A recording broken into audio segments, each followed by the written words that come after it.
Hey guys, Kyle the Death Knight of Anime here, bringing you my review for One Piece episode 917. Yeah, this was an episode. There's there is definitely a lot to talk about with this one. I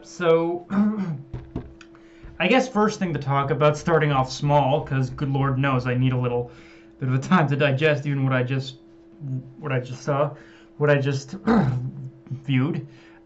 First thing to talk about, I suppose, is that if I'm not mistaken, they extended the whole conversation between Mihawk and Perona a bit, which, on one hand, kind of bogged down the pacing, but on the other hand, I do feel it does show that for as weird as it is, as weird as their relationship is, Perona herself has grown to respect Mihawk to a degree, or managed to form some kind of a connection with him.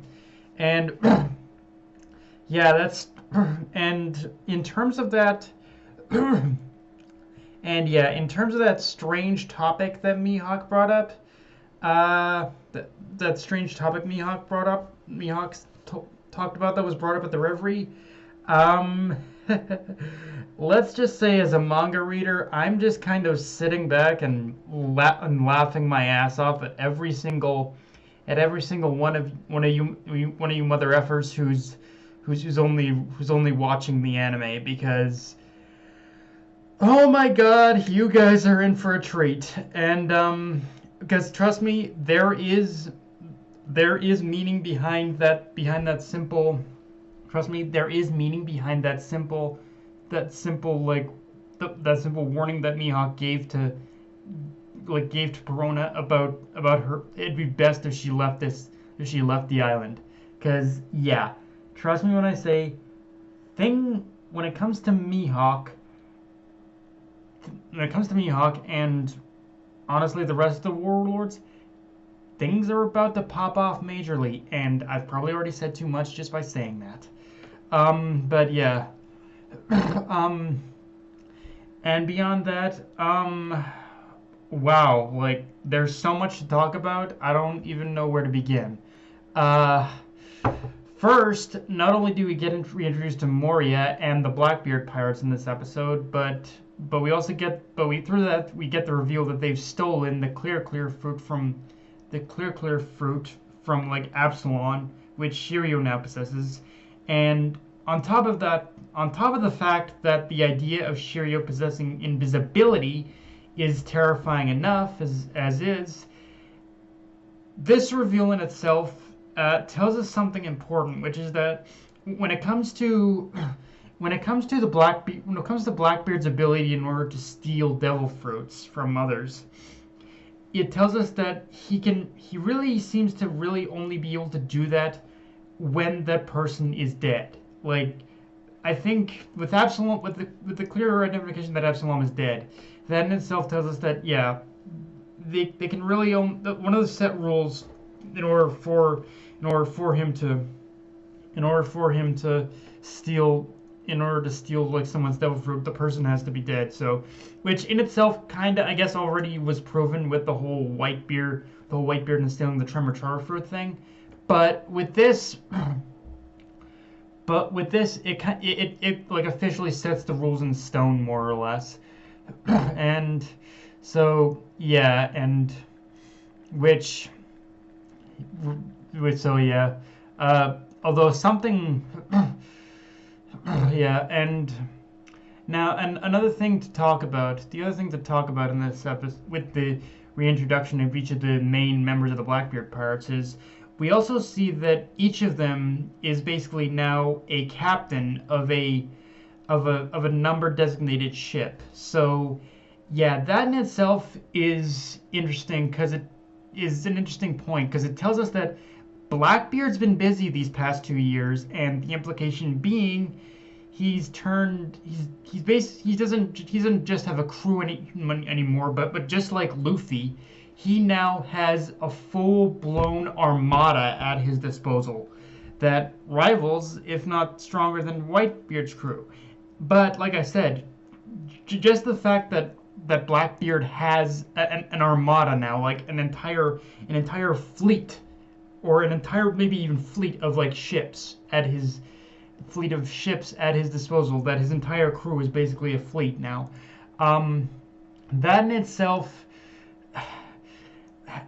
has the implications of that hold some really epic foreshadowing for the finale of the series, as since because as I said, he now has a fleet or an armada just like Luffy. So this episode, but by telling us this, is further pushing a final climactic battle between Luffy, the Straw Hats, and the Straw Hat Armada versus Teach and his Blackbeard Armada. Like it's laying the foundations for that final battle, or what that final climax is going to look like when we get to it in the series. And yeah, it's something I am looking forward to. I'm looking forward to most of all. Like this, just the fact we're getting possible foreshadowing of that in the future is like, yeah, I'm so ready. I wish we could get to the climax already, but I know Oda, he wants to cover every single one of his bases, make sure he doesn't miss a beat with his story. So it's something that's well worth the wait right now. With Blackbeard's reintroduction, we also see his bounty, which is 2,247,600,000 berries. So yeah, that in itself also tells us what we've kind of already figured out, which is that he's effectively taken over Whitebeard's position as one of the 5 emperors, I guess. Like I don't know if Luffy's like officially a 5th emperor or whatnot, but yeah, as one of the emperors. But one thing that's also kind of cool about his reintroduction is basically how the story uses him in a very simple way as a means of basically relaying to us that, yeah, the events around the world the events happening around the world, around the Grand Line, are starting to change the world in major ways. Like even the smallest of things you wouldn't think about are even all cogs in this giant machine that's really starting to shift a lot of the balance of power in the world, so to speak. And so yeah, it's kind of cool how they used him in that sense. Now, aside from that, we also learned that the captains of the Revolutionary Army, which includes Sabo, clashed with Fujitora at Marijois, and oh boy, that, like, I think this is one of those things, if I remember, was already previously established, but with Blackbeard kind of reinforcing this, it's one of those things where obviously Sabo isn't dead, but here's the thing about this. Even though I haven't read or reviewed the One Piece manga this week, mainly because it's been shifted to next week, basically. And in terms of how it affects Sabo, let's just say